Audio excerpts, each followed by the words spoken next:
Olha para quem está do seu lado e diga assim: tem lugar para você na mesa do Cordeiro. Estou te esperando aqui até o lugar. Esse é o nosso lugar, Senhor. Estar junto à mesa contigo, adorando ao teu nome, bendizendo ao Senhor e rendendo louvores. Obrigado, Deus, pelo privilégio de ter nos dado o privilégio, a oportunidade de estarmos junto à mesa contigo, adorando, celebrando, bendizendo ao teu nome, reconhecendo a tua soberania, a tua grandeza. Nós te bendizemos, Pai, e te exaltamos hoje e para todo sempre. Aleluia, aleluia e aleluia. Você pode aplaudir ao Senhor? Aleluia. Abra sua Bíblia, pode sentar. Êxodo capítulo de número 12.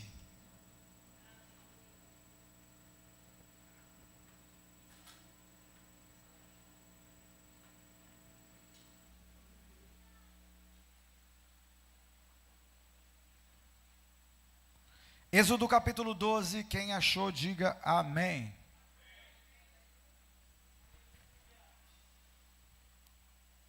Mudou?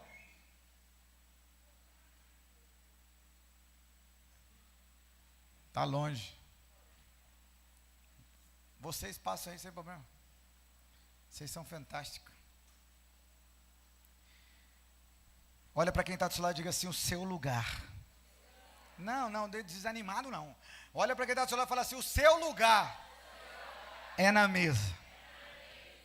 Sabe, esse lugar de graça, de misericórdia, de amor, esse lugar da presença de Deus, para a glória e louvor do nome de Jesus. Tem um lugar à mesa, esse privilégio de podermos adorar ao Senhor. O texto de Êxodo, capítulo de número 12, versículo 1 ao 14, vai falar desse ambiente de preparação. Essa realidade de podermos compreender que o Senhor Jesus nos chamou para estarmos junto dele à mesa. Tem um propósito de estarmos junto à mesa, e nós queremos viver essa unidade para a glória do Senhor. Diz assim a palavra do Senhor, e diz assim, Êxodo capítulo de número 12, versículo 1 diz: o Senhor Deus falou com Moisés e Arão no Egito e disse: esse mês será para vocês o primeiro mês do ano. Diga a todo o povo israelita o seguinte: no dia 10 desse mês, cada pai de família escolherá um carneirinho ou um cabrito para a sua família, isto é, um animal para cada casa. Diga comigo: para cada casa. Em outras versões, para cada família. Se a família for pequena demais para comer o animal inteiro, então o dono da casa e o seu vizinho mais próximo comerão juntos, repartindo de acordo com o número das pessoas e a quantidade que cada um puder comer. O animal deverá ser um carneiro ou um cabrito sem defeito de 1 ano. Vocês o guardarão até o dia 14 deste mês, e na tarde desse dia todo o povo de Israel matará os animais. Pegarão um pouco de sangue e os passarão nos batentes dos lados e de cima da porta das casas onde os animais vão ser comidos. Nessa noite a carne deverá ser assada na brasa e comida com pães sem fermento e com ervas amargas. A carne não deverá ser comida crua nem cozida. O animal inteiro, incluindo a cabeça, as pernas e os moídos, serão assados na brasa. Não deixe nada para o dia seguinte e queimem com o seu braço. Já vestidos, calçados e segurando o bastão, comam depressa o animal. Esta é a Páscoa de Deus, o Senhor. Nessa noite eu passarei pela terra do Egito e matarei todos os primeiros filhos, tanto das pessoas como dos animais, e castigarei todos os deuses do Egito. Eu sou o Senhor. O sangue nos batentes das portas será um sinal para marcar as casas onde vocês moram. Quando estiver castigando o Egito, eu verei o sangue, e então passarei por vocês sem parar, para que não sejam destruídos por causa da praga. Comemorem esse dia como festa religiosa, para lembrar que eu, o Senhor, fiz isso. Vocês e seus descendentes devem comemorar a festa da Páscoa para sempre. Quando olhamos para esse texto, nós vemos uma conexão desse texto com a ceia do Senhor e com o texto de Apocalipse, que diz que nós estaremos na presença do Senhor, adorando ao Senhor, e o Cordeiro de Deus estará junto à mesa. Quando olhamos o texto de Êxodo, nós percebemos a pessoa de Jesus, nós percebemos o sacrifício vivo, nós percebemos detalhes de Jesus nesse texto. Às vezes estamos desatentos ou lendo só por ler e não percebemos. Mas quando olhamos para esse texto com intensidade, nós percebemos o Deus que livra o povo, o Deus que cuida do povo, o Deus que zela desse povo está falando com ele, está dando direção. O texto diz que um cordeiro ou um carneiro devia ser para cada família. Diga comigo, família. Diga, um cordeiro para cada família. Se você voltar lá para o Gênesis, nós vamos ver que quando Abel ofereceu ao Senhor, ele oferece uma oferta pessoal. Ele oferece o melhor do seu rebanho, ele oferece as melhores gorduras do seu rebanho a uma realidade individual. Nós percebemos que quando Abraão sobe ao monte para sacrificar Isaque, nós temos um cordeiro ou um sacrifício para uma pessoa. Quando saímos do Gênesis, dessa realidade de um sacrifício para uma pessoa, nós vamos para o Êxodo, e o Êxodo vai dizer que agora é um cordeiro para cada família. Mas quando nós olhamos para o Novo Testamento e para Jesus, nós vemos que é um cordeiro para que toda a humanidade seja mudada, transformada e viva uma nova realidade de vida. O Cordeiro de Deus já está presente no processo. É um chamado de Deus às famílias para estarem à mesa. Há um lugar da mesa, e nessa mesa não pode faltar o Cordeiro. Essa mesa que nós somos chamados a viver em unidade, essa é a mesa da Páscoa, essa celebração que precisa ser para sempre, ao qual Jesus vem trazer essa nova aliança, esse novo significado, e nos chamando a celebrar a Páscoa. Essa unidade para com Deus precisa ser celebrada por todos nós. E em nenhum momento da celebração da Páscoa, nós não podemos ter a falta do Cordeiro. Ele precisa estar presente. Para que haja Páscoa tem que ter cordeiro. Para que haja Páscoa tem que ter pão sem fermento. Essa realidade do pecado. A realidade, ele está chamando o povo no dia 10 e dizendo, ó, vocês só vão comer esse cordeiro no dia 14. Vocês vão celebrar isso, vocês vão preparar isso, vocês vão guardar o animal no dia 10, mas vai comer só no dia 14. Por que 4 dias? Para ter a convicção que naqueles 4 dias você possa fazer a vistoria completa e aquele animal não tenha nenhum defeito. 4 dias para que se apresentasse alguma realidade ali, alguma mudança. E ele chama essa realidade de vida, né? Ele vai trazer essa conexão do antigo com o novo e vai dizer assim, olha, vocês vão matar o animal todos juntos, mas não pode ser de manhã, não pode ser meio-dia, precisa ser no final da tarde. E aí a gente olha para o Novo Testamento e vamos perceber quem morreu e foi retirado 3, 4 horas da tarde. O meu Salvador, o seu Senhor, o Cordeiro de Deus, que tira o pecado do mundo.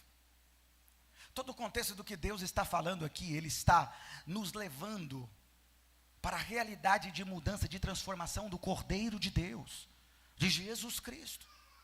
Então, quando olhamos para a mesa precisa ter cordeiro, a mesa precisa ter vinho, fala do sangue de Jesus, que é derramado, como diz Hebreus, sem derramamento de sangue não há perdão de pecados. Há um preço a ser pago. A Bíblia diz que todos nós estávamos o quê? Pecados, vivendo uma realidade de separados da graça de Deus e disponíveis para viver o quê? Uma vida de destruição. Prontos para isso. Tem um preço que eu não posso pagar, que você não pode pagar, mas Jesus pagou por nós. E aí nós podemos viver uma nova realidade, a realidade o quê? Da misericórdia e da graça, por meio de Jesus. Mas na mesa não é só lugar de sangue, a mesa não é só lugar de cordeiro, a mesa não é só lugar de pão, a mesa também é lugar de ervas amargas. Nós somos muito complicados com a memória, sabia? Nós reclamamos do dia de hoje, não entendemos as lutas de hoje, mas nos esquecemos muitas das vezes de tantas batalhas, vitórias e conquistas que o Senhor já nos fez até chegarmos aqui. Quantos lugares Ele nos tirou, como Ele nos libertou de tanta coisa, como Ele nos resgatou de uma forma tão grande. Quantas vezes nós pensamos que era impossível e Ele tornou possível. A ervas amargas é para quê? Para lembrar o povo do tempo que eles estavam escravos. Essa realidade vai ser para sempre, então para sempre vocês vão lembrar de onde Deus o tirou, da onde Deus o resgatou, de como Deus mudou a sua realidade, mudou a sua vida e transformou a sua história. Irmãos, por isso a mesa de Deus, diga comigo, a mesa de Deus não é para perfeitos, mas é para os remidos. A mesa de Deus nunca foi para perfeitos. A mesa de Deus não é para dignos. A mesa de Deus é para aqueles que alcançaram a graça de Deus, a misericórdia de Deus. Agora, existe um lugar para você na mesa, mas você está pronto e disponível para aceitar o convite? Deus não quer te ver olhando, Deus quer você participando. Muito obrigado, meu amado. Participando da mesa. E eu quero partilhar com você alguns pontos. O negócio ficou bom. Primeira coisa, a mesa é um lugar de proteção. Esse lugar de cuidado, de zelo. É na mesa com a sua família que essa humanidade, ou esse tempo, ou esse mundo está dizendo que não é necessário mais o lugar à mesa. Cada um pode comer no seu lugar, cada um tem que respeitar a sua individualidade. Os filhos podem comer aonde eles quiserem, a família pode comer aonde eles quiserem. Não está falando de poder estar tirando a liberdade do seu filho, está falando de trazer ele para perto, está falando de proteção. Mesa é o lugar onde nós olhamos nos olhos uns dos outros. Mesa é lugar de aprendizado, onde nossos filhos crescem e aprendem. Nossos filhos na mesa aprendem a orar porque vê os pais orando. A nossa família na mesa vive em comunhão. A mesa é um ambiente onde os digitais precisam ficar fora. Aparelho digital, celular, tablet, não pode compor a mesa, porque a mesa é um lugar de relacionamento pessoal, visível e não virtual. A mesa é um lugar de sentimento, de toque. A mesa é um lugar de dar as mãos. A mesa é um lugar de sondar o coração, como é que está na escola, como é que foi o dia. A mesa é um lugar de compartilhamento. Essa é a mesa do cuidado, onde o pai orienta o filho, onde o marido pode ouvir a esposa, onde a esposa ouve o marido. A mesa é esse lugar de filhos, de irmãos que conversam, de unidade. É esse lugar que Deus preparou para nós, e muitas das vezes estamos terceirizando o que Deus nos chamou para vivenciar na mesa. Estamos tentando encontrar que momento certo eu posso orientar meu filho, que momento certo eu posso sondar o coração dele, que momento certo eu posso ouvir a minha esposa, que momento certo eu posso, e Deus preparou um ambiente abençoado para você, que é a mesa. Não é só o desfrute do alimento, é o da presença, é o da unidade. Missionária Dailton já contou aqui para mim e para você a história, que se você não teve nesse culto, um culto que marcou a minha vida. Alguns meses após a morte da esposa dele, irmã Solange, ele trouxe uma mensagem para as famílias da igreja dizendo: nunca mais. Ele disse que naquele dia ele sentou junto à mesa com seu filho, acostumados a receber a tapioca pronta que a esposa fazia, acostumado a vê-la ela passando pela casa, conversando, partilhando. Naquele dia eles sentaram junto à mesa os dois. E a conversa foi: nunca mais a tapioca, nunca mais o cheiro do feijão, nunca mais o som da sua voz, nunca mais o seu cafuné, a sua presença, nunca mais. E às vezes não valorizamos esse ambiente de cuidado, de proteção, de unidade. Quando os pais vão dizer aos filhos: mas você não consegue comer direito, mas você não sabe fazer direito. Não, é porque você não tem na sua casa priorizado a mesa, esse lugar de proteção onde você pode ensinar, cuidar, orientar e aprender todos juntos. Como tem sido desfrutar da mesa na sua casa? Presta atenção que o Senhor Deus está chamando as famílias para a mesa. O que Deus está chamando, irmãos, é essa unidade do corpo, essa unidade, que as famílias se reúnam, os pais, os filhos e todos juntos, que haja um propósito. O propósito não é só desfrutar de um feijão, arroz e ovo, o propósito é comer a lasanha gostosa da mamãe, o propósito não é a pizza, o propósito não é nada daquilo que está sob a mesa, o propósito é saber quem está junto à mesa. É valorizar essas pessoas. É a mesma realidade do ser igreja. Eu via esse lugar porque mais importante não são as poltronas, isso é legal. Mais importante não é o som. Mais importante não é o ar. Tudo isso é delicioso e abençoador. Mais importante é a presença daquele que aqui está. É a presença de Deus. Porque sem a presença de Deus, todas as demais coisas não significam nada. O que faz a diferença no propósito é o sangue que foi derramado. É Deus dizendo para o povo: olha, eu vou aniquilar todos os primogênitos, tanto de homens, tanto do ser humano, quanto dos animais. Mas a casa que tiver a marca do sangue, essa casa será preservada. Porque você é gente boa, porque você é legal. Ei, por causa da sua conta bancária, porque você fez boas ações. Não, é por causa do sangue do Cordeiro sem defeito. É por causa dele. Será que vivemos como igreja, como povo de Deus, essa unidade, essa valorização, essa união, essa graça de Deus, isso olhando para dentro da nossa casa, nossa família? Será que nós valorizamos a mesa?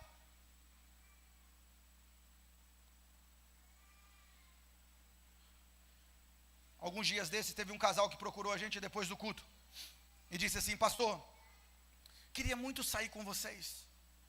Eu falei: ô irmão, vamos marcar. Ele falou: não pode ser hoje não. Eu falei: pode, mas eu já marquei um sorvete ali com o pessoal. Aí ele falou assim: pô pastor, mas eu queria comer um negócio salgado. Eu falei: cara, eu vou pro sorvete, que eu já marquei. Aí ele falou: então eu vou pro sorvete. Aí ele foi pro sorvete. Chegou lá, saiu lá fora, comprou um lanche por ali, voltou. E aí eu falei assim: e aí, gostou do sorvete? Ele falou: não comi sorvete não, pastor, ali do lado tinha um negócio ali, eu comi um negócio, estou aqui. Eu falei: não comeu sorvete, está com nós o sorvete? Ele falou: pastor, eu queria estar junto. Quem quer estar junto, não importa se é sorvete, se é pizza, eu quero estar junto. O recheio não é importante, o importante é quem está ali, a presença.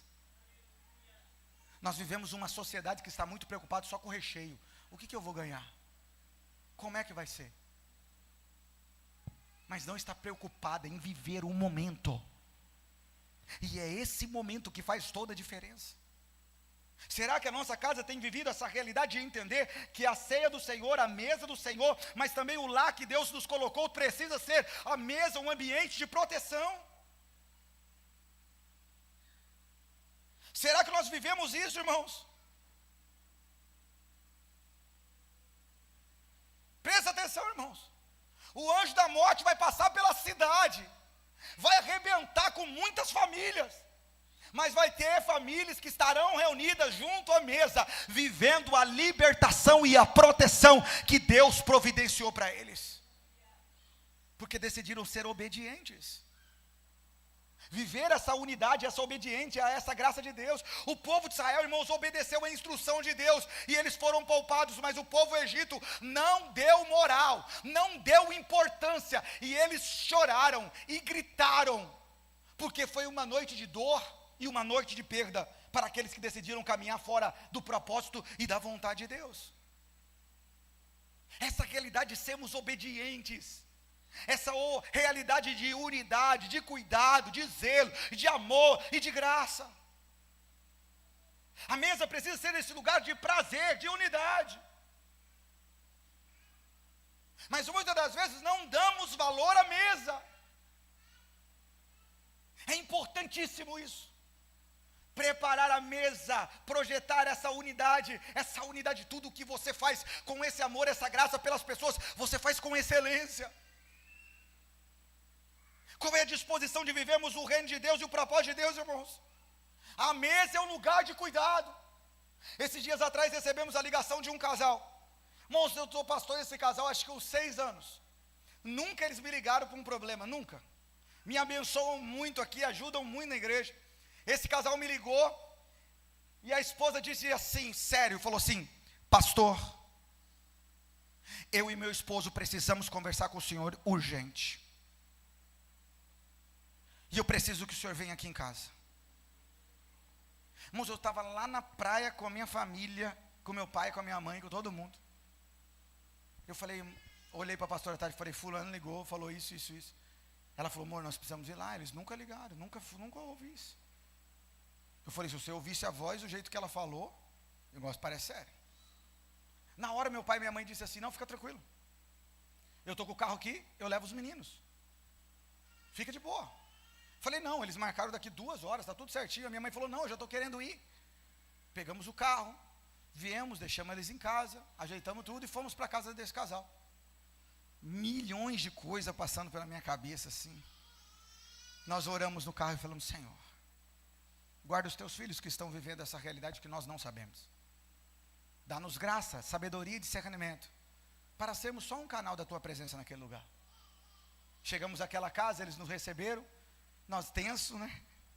Entrando para dentro, observamos os dois, não estavam brigando, então, de repente, quando chegamos, tinha um bolo, salgado, refrigerante, suco, água, e eles disseram assim, desculpe pastor, mas nós queríamos que vocês estivessem conosco um lugar à mesa, nós só queremos honrar vocês, não tem um problema para resolver, não tem nada, está tudo bem no casamento, mas pela correria de vocês, nós só encontramos um jeito de poder trazê-los aqui para a gente honrar vocês.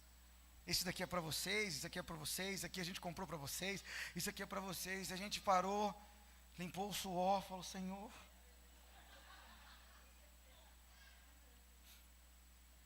o que eles serviram? Qual era o sabor do bolo? Tinha chantilly ou não? Não me lembro. Mas eu me lembro da mesa. E eu me lembro do momento tão precioso de 1h30 que a gente vivenciou. Esse lugar à mesa é o que faz a diferença quando o nosso foco está nas pessoas. Quando o nosso foco só está no alimento, nós nem esperamos pelas pessoas. Essa realidade de Jesus nos chamando à mesa, dizendo, olha, eu sou o Cordeiro de Deus que tira o pecado do mundo, vocês estavam condenados à morte, mas eu trouxe a vocês a proteção que vocês necessitam, a realidade de libertação, de transformação e novidade de vida. Por isso, quando nós somos chamados à mesa, nós precisamos compreender que esse lugar de mesa também, é para cá, né, desculpa. Vai voltar. Faltou só o 2 ali que eu esqueci. É um lugar da graça, irmãos. O que é graça? Favor imerecido. Essa realidade de saber que esse Deus nos abençoou. Lucas, a palavra do Senhor vai dizer que Jesus manda os seus discípulos prepararem a mesa, prepararem o lugar, e quando Jesus chega até eles, ele diz assim, ó, como eu queria ter esse momento com vocês. Eu olho para Jesus e eu falo assim, meu Deus, Jesus conhecia Timóteo, ou Jesus conhecia, Tomé, Jesus conhecia Pedro, Jesus conhecia João, Jesus conhecia Tiago, Jesus sabia que Judas estava ali, e como é que ele diz? Foi maravilhoso ter esse momento com vocês, porque Jesus não estava ali para expressar o caráter do Timóteo, do Tomé, quer dizer, e de outros, Jesus estava ali para expressar quem ele era.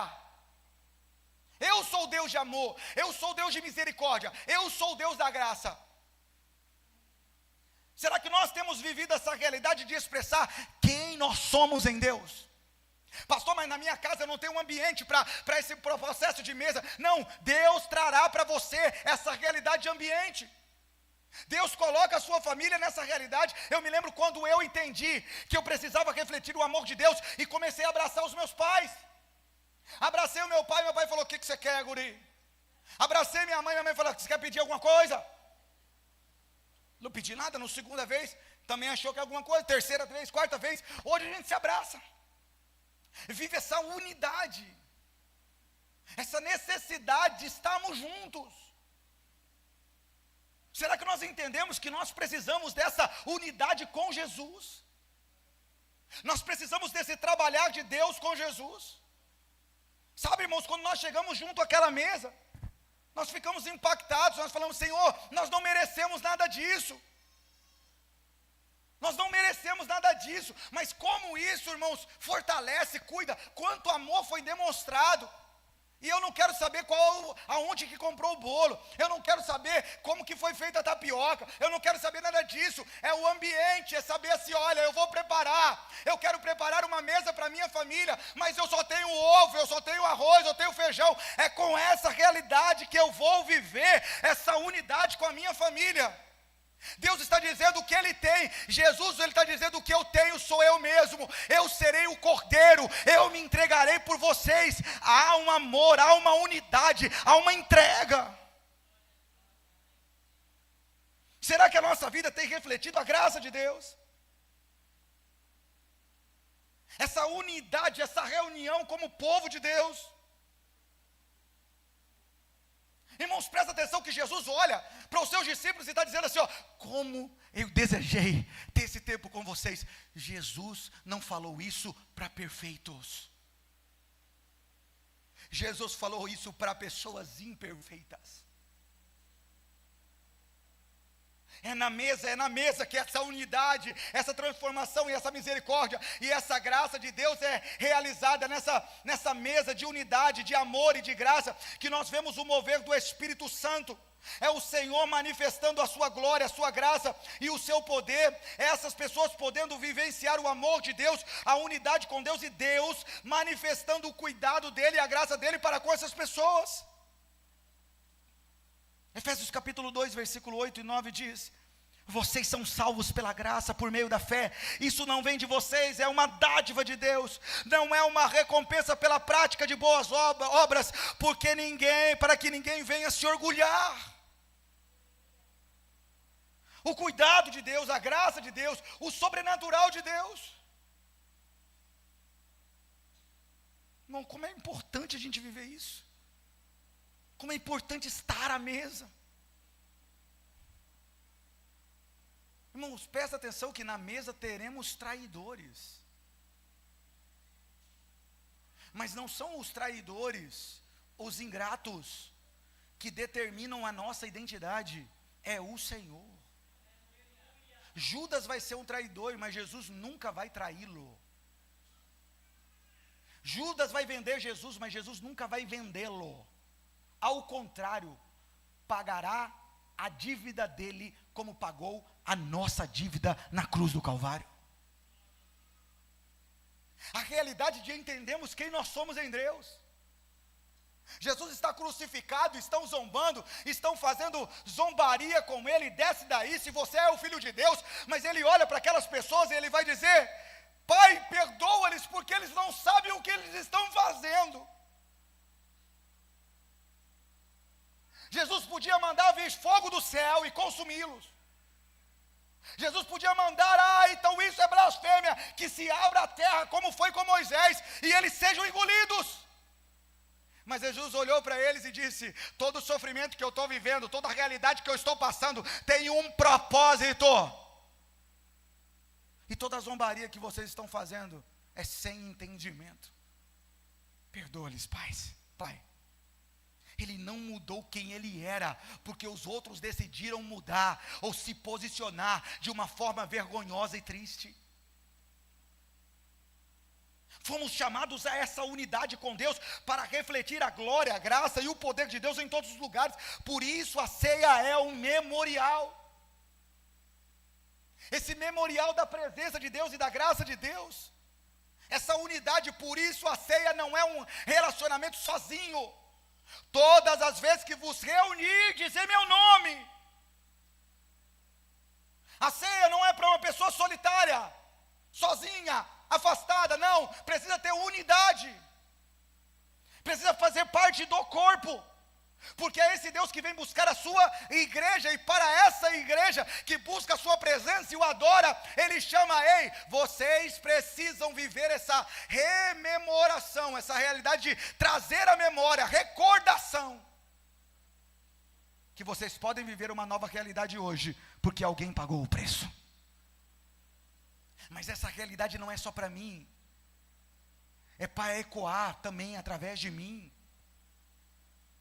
Essa realidade do apóstolo Paulo de 1 Coríntios, que nós utilizamos aqui: como eu recebi do Senhor aquilo que também vos entreguei. Ele está dizendo: aquilo que eu recebo de Deus não fica guardado só para mim. Aquilo que eu recebo do Senhor, eu quero entregar a vocês. Que na noite em que ele foi traído, ele tomou o pão e, tendo dado graças, o partiu e disse: isso é meu corpo que é dado por vós, fazei isso em memória de mim.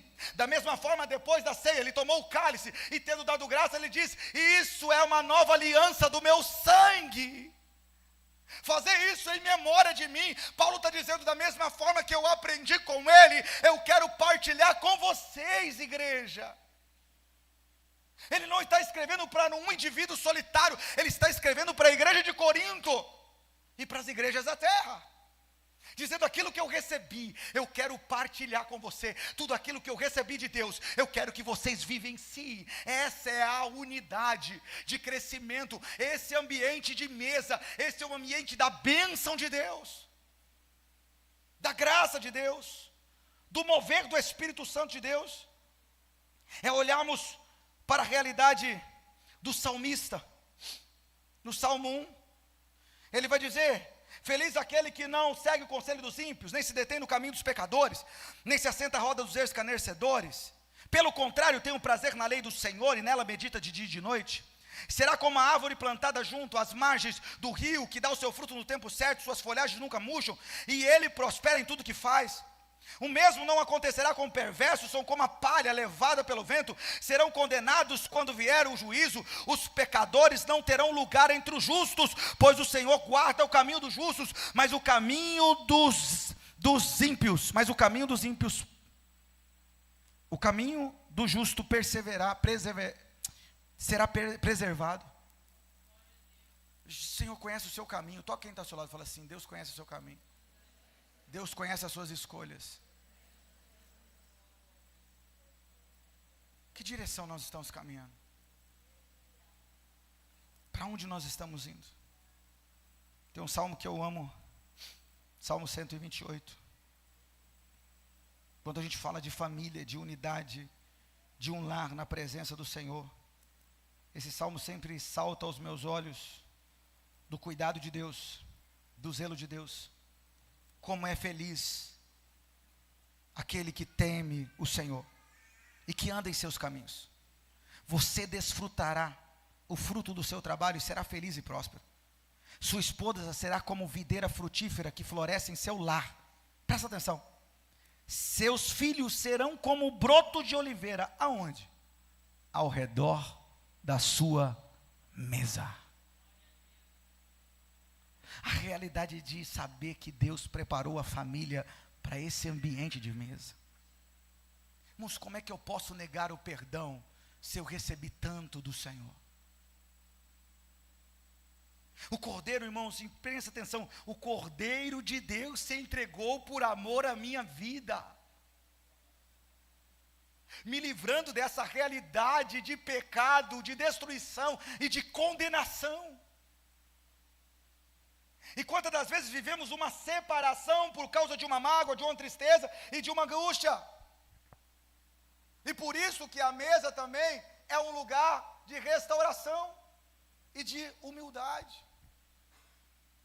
O que vai dizer João, capítulo de número 13, versículo 3 e 5, é a realidade antes da ceia.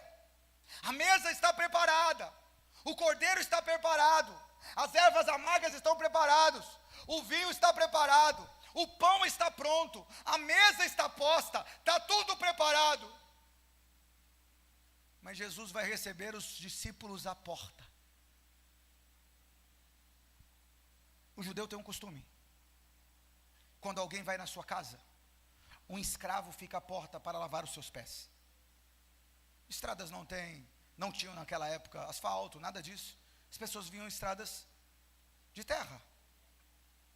Então tinha sempre um escravo à porta, que lhe fornecia água e uma toalha para lavar os pés. Quando você convidava alguém especial, o dono da casa tirava o escravo e ele lavava os pés da pessoa, dizendo: você é bem-vinda na minha casa. É uma alegria ter você comigo. Aquele dia Jesus está dizendo aos seus discípulos: vocês são bem-vindos no meu reino. Vocês imperfeitos são bem-vindos no meu reino. Por isso Pedro vai chegar e falar: Senhor, não lavarás o meu pé. O Senhor vai dizer para ele: se eu não lavar-te o pé, não terás comunhão comigo. Então lava o corpo todo. Não, peraí. Quem já tomou banho é necessário só o pé. Jesus vai dizer para ele: vocês entendem o que eu fiz? Vocês me chamam mestre e senhor, e eu sou. Mas eu os lavei os pés. Façam vocês isso pelos outros. O que ele está dizendo? Tenham vocês a atitude de humildade, de graça, de misericórdia. Amarás o Senhor teu Deus de todo o teu coração, de toda a tua alma, de todo o teu entendimento. Amarás o teu próximo como a ti mesmo. Que haja disposição no seu coração de viver essa realidade de unidade, de transformação, de restauração. Quantas pessoas precisam ser restauradas e quantas pessoas necessitam de um abraço, quantas pessoas precisam ser ouvidas, quantas pessoas precisam de um apoio, quantas pessoas estão necessitando do seu auxílio. Estão perto de nós, mas estamos ocupados demais, corridos demais, para poder fazer o que Deus nos chamou para fazer. A mesa é esse lugar. A mesa, irmãos, não é um lugar de status. A mesa é um lugar de intimidade. É todo mundo que você chama para sentar na sua mesa? É todo mundo que você convida para entrar na sua casa? É todo mundo que você convida para sentar junto à sua mesa? Presta atenção. Diga para quem está do seu lado e fala assim: você não é todo mundo. Porque Jesus te convidou para sentar na mesa dele e partilhar com ele. Essa realidade de termos consciência do amor de Deus.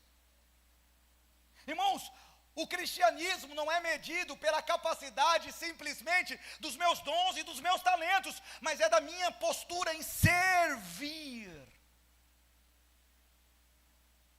Jesus está disponível a servir. Irmão, presta atenção numa coisa: se o Senhor do universo lavou os pés empoeirados de seus discípulos, quem somos nós para nos acharmos alguma coisa nessa terra? Pensa, aquele que criou o céu, a terra, o mar e todas as coisas. Eu estava ouvindo um professor essa semana, ele está dizendo: se nós formos o 0,0000001 milímetro, a terra estivesse fora da onde ela está, não teria condições de oxigênio, não teria condições de muita coisa. Mas nós estamos no tempo certo, no lugar certo, para o propósito certo. Mas será que nós estamos vivendo o propósito que Deus nos deu e nos chamou para viver? Essa é a realidade de chamados. Esse Deus, Senhor e soberano, se fez servo. Mas se você olhar para os fariseus, não, eles buscavam ser o quê? Os senhores de tudo.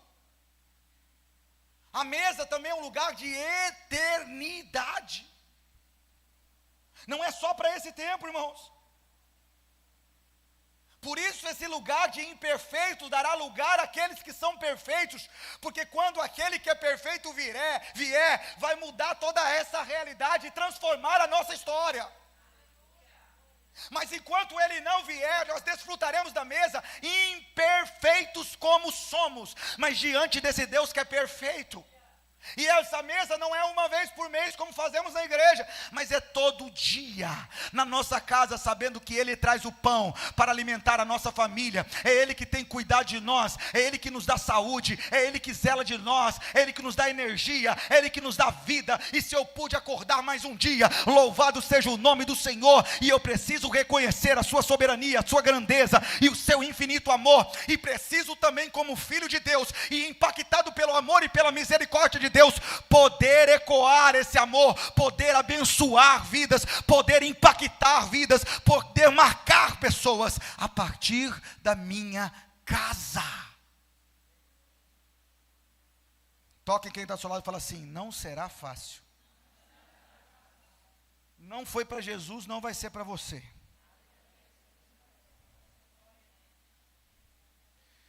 A mesa sempre será para o Cordeiro e os seus convidados. A mesa sempre será para o Cordeiro e os seus convidados. Abra a sua Bíblia, Apocalipse, capítulo de número 19, versículo de número 6.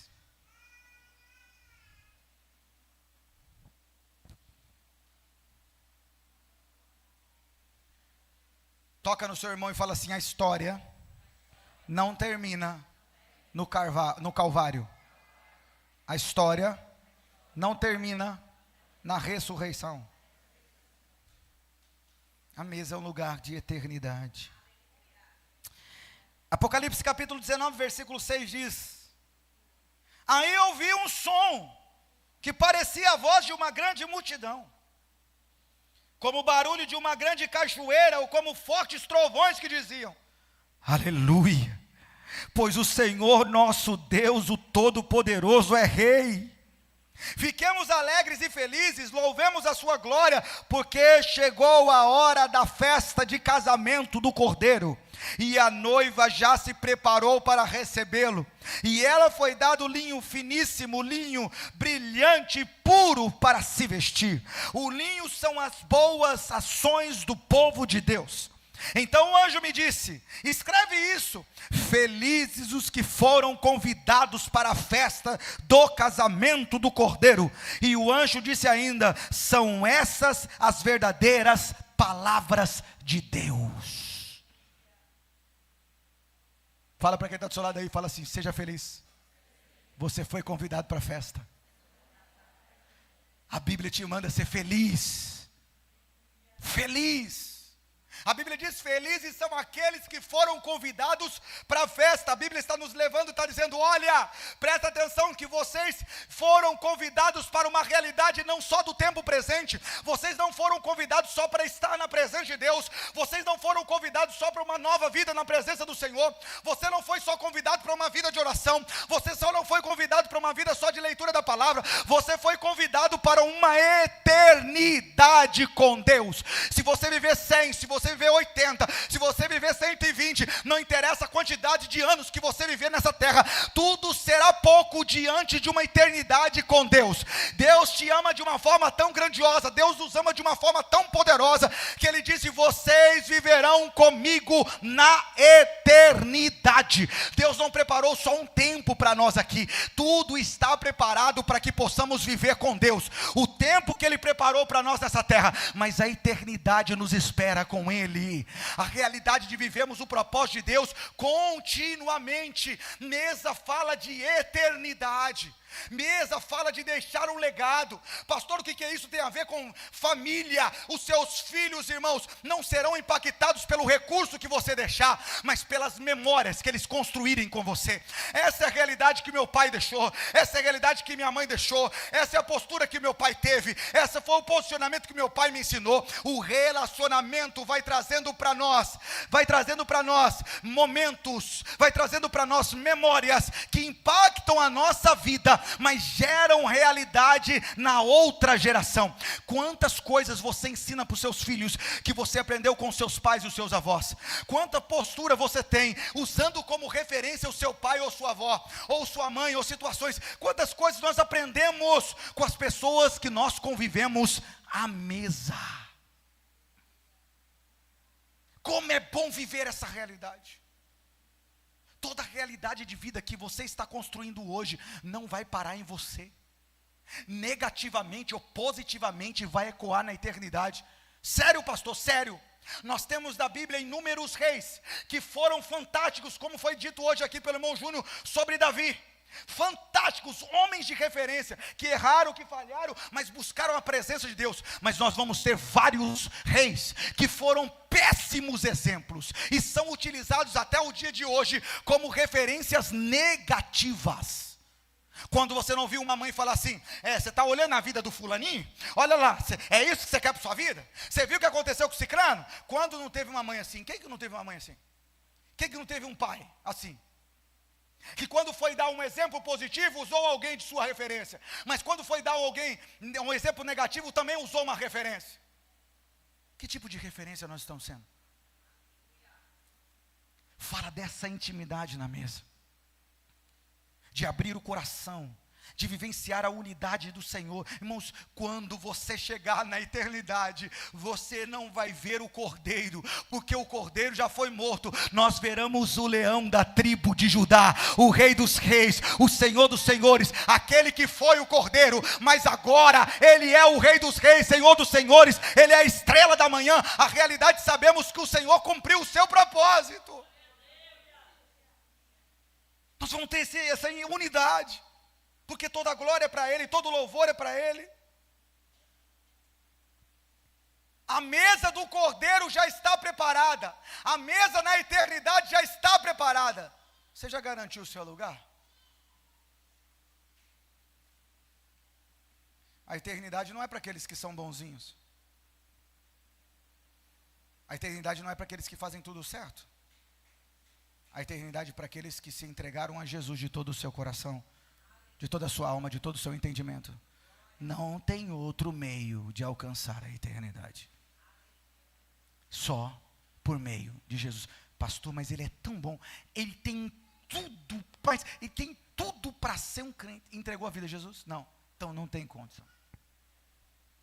Na Bíblia não tem jeitinho.